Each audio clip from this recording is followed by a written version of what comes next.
અમદાવાદ શહેર મહાનગરપાલિકા એવડું મોટું બજેટ કે કદાચ કેટલાક નાના નાના રાજ્યોનું પણ એટલું બજેટ નહીં હોય, એટલું મોટું બજેટ પણ જ્યાં સુવિધા આપવાની વાત આવે ત્યાં આ તંત્ર પાંગડું બની જાય છે. ખબર નહીં કેમ.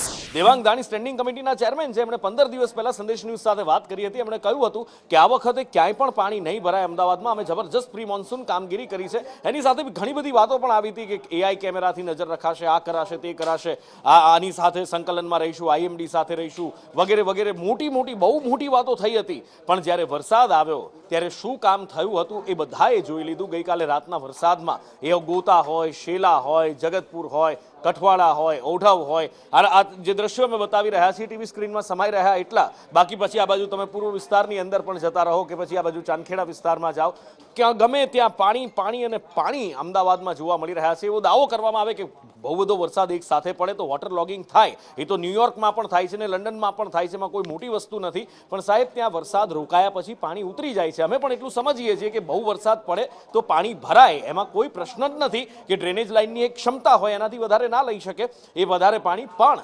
વરસાદ રોકાયાના કલાકો પછી તો પાણી ઉતરવું જોઈએ. એ નથી થઈ રહ્યું અમદાવાદમાં. આખરે કેમ? ટેક્સના પૈસા લોકોના જાય છે ક્યાં? એ અમદાવાદીઓ પૂછી રહ્યા છે. લગભગ 105 એવા સ્પોટ હતા ત્યાં વોટર લોગિંગની પરિસ્થિતિ હતી. તે પૈકી અત્યારે 94 સ્પોટમાં કામગીરી પૂર્ણ થયેલ છે ને અત્યારે ત્યાં વોટર લોગિંગની પરિસ્થિતિ નથી.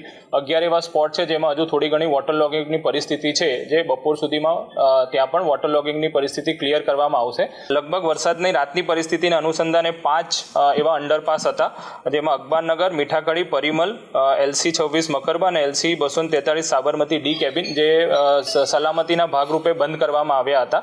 પણ અત્યારે વરુણ પંપ અને તેમજ ત્યાં સંપની વ્યવસ્થા હોવાના કારણે એ ત્યાંથી પાણીનો નિકાલ કરી અને હાલ સાફ સફાઈ કરી અને મોટરેબલ કરવામાં આવ્યા છે. એટલે હાલ કોઈ અંડરપાસ બંધ હોય એવી પરિસ્થિતિ અત્યારે નથી.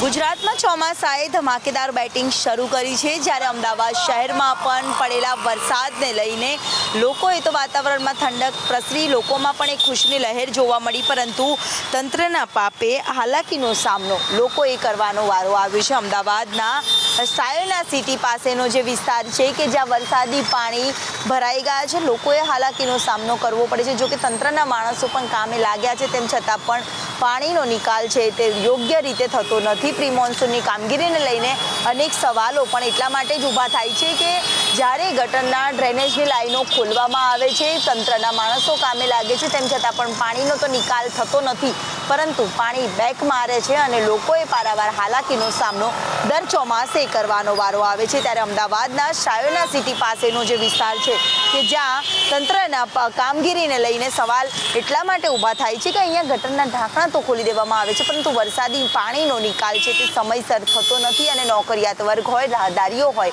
કે રહેણાંક વિસ્તારમાં રહેતા લોકો હોય, તેમને હાલાકીનો સામનો કરવો પડે છે. જોકે હજી તો ચોમાસાની શરૂઆત છે, જે ભર ચોમાસામાં શું હાલત હશે તે તો જોવું જ રહ્યું. કેમેરામેન ઉપેન્દ્ર ત્રિવેદી સાથે દિવ્યા ચૌહાણ, સંદેશ ન્યૂઝ, અમદાવાદ.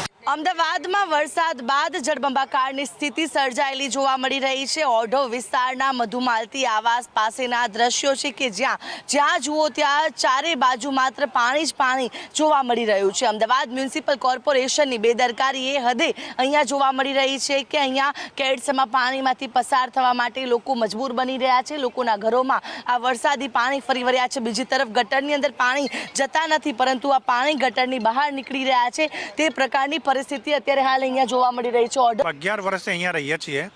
11 વર્ષથી આ જ પરિસ્થિતિમાં જીવીએ છીએ. દર વર્ષે મીડિયાવાળાને બોલાવીને અમારે ઇન્ટરવ્યૂ આપવા જ પડે છે. એમને કોર્પોરેશનમાં રજૂઆત કરી છે આપે? પાછળના 6 મહિનાથી ગયા ચોમાસામાં જે તકલીફ પડે એના પછી કોર્પોરેશન ઔડાની પાછળ જ પડેલા છીએ અમે. કાં તો અમને રીડેવલપમેન્ટમાં મકાનો નાખી આપો, કાં તો અમને સ્થળાંતર કરી આપો, પણ કોઈ અમારું સાંભળતું નથી. અત્યારે અંદર 2 થી 3 જણા બીમાર માણસો છે, ટ્રેક્ટર માટે કહી રાખ્યું છે, ટ્રેક્ટર કોઈ મોકલતું નથી. ટ્રેક્ટર મોકલો તો એ લોકોને દવાખાને પહોંચાડીએ, નીચેના મકાનોમાં જે લોકો રહેશે એ લોકોને સ્થળાંતર કરી આપો, ગમે તે રહેવાની વ્યવસ્થા કરી આપો, તો શું છે કે એ લોકો શાંતિથી જીવી શકે. બાકી નીચેવાળાને તો મોટામાં મોટી તકલીફ છે. બિલકુલ, તો અત્યારે પરિસ્થિતિ એવી છે કે અહીંયાથી લોકો પોતાના જે જીવન જરૂરિયાત ચીજ વસ્તુ લેવા માટે પણ બહાર ન નીકળી શકે. દૂર દૂર સુધી જોઈ શકાય છે કે માત્ર પાણી જ પાણી. અહીંયા ચારે બાજુ ચોકોર માત્ર ને માત્ર પાણી જોવા મળી રહ્યું છે. દર વર્ષે પણ એમને સરકારને કહીએ છીએ, મ્યુનિસિપાલિટીવાળાને, કે આનું કોઈ નિરાકરણ લાવો. અને નીચેવાળાની હાલત છે અત્યારે ખરાબ. પાણી બી અંદર પીવાનું નથી આવતું, નથી કોઈ જમી શકતા, કોઈ સગવડ નથી.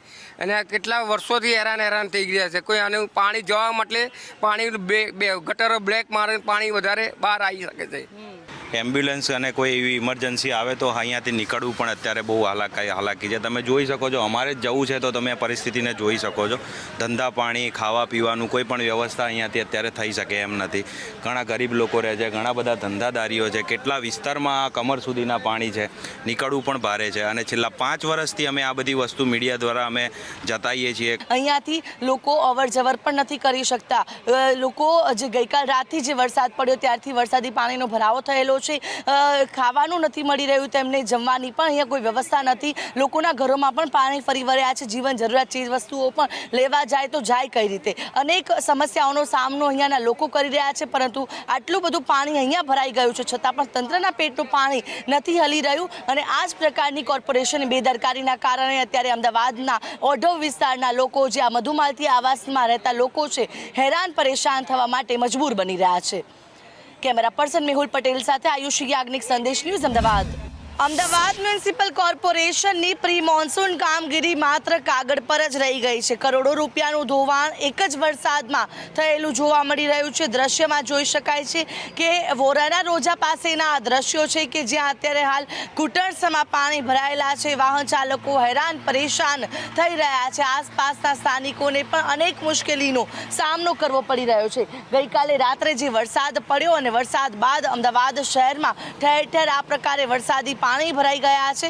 વોરાના રોજા વિસ્તારમાં પણ અત્યારે હાલ વરસાદી પાણી એ હદે ભરાયા છે કે એક નજરે દૂરથી જોતા કોઈ નદી કે તળાવ હોય તેવા દ્રશ્યો લાગે. પરંતુ આ અમદાવાદ શહેરની વાસ્તવિકતા છે. અમદાવાદ મ્યુનિસિપલ કોર્પોરેશન દ્વારા જે હલકી ગુણવત્તાની કામગીરી અને જે કામગીરી માત્ર કાગળ પર કરવામાં આવી હોય તેવા દાવા કરવામાં આવે છે, તે જે કામગીરીના દાવા જે કરાય છે તે માત્ર ને માત્ર કાગળ પર જ રહી ગઈ છે. તે બાબત અહીંયા સ્પષ્ટ જોવા મળી રહી છે. કારણ કે જો કામગીરી થઈ હોત તો કદાચ અમદાવાદ શહેરમાં આ હદે આટલા પાણી તો ન જ ભરાયા હોત.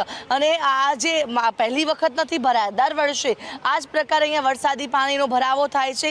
કોર્પોરેશન દ્વારા દર વર્ષે દાવા કરવામાં આવે છે કે તે લોકો અલગ અલગ વિસ્તારોને ડિટેક્ટ કરે છે જેથી કરીને આવતા વર્ષે તે જગ્યા પર ફરી એક વખત વરસાદી પાણી ન ભરાય. પરંતુ પરિસ્થિતિ એક વર્ષ બાદ પણ જ્યો કે ત્યો જોવા મળે છે. કરોડો રૂપિયાની પ્રી મોન્સૂન કામગીરી એક જ વરસાદમાં આ વરસાદી પાણીમાં ધોવાઈ ગયેલી જોવા મળી રહી છે. કેમેરા પર્સન મેહુલ પટેલ સાથે આયુષી યાજ્ઞિક, સંદેશ ન્યૂઝ, અમદાવાદ.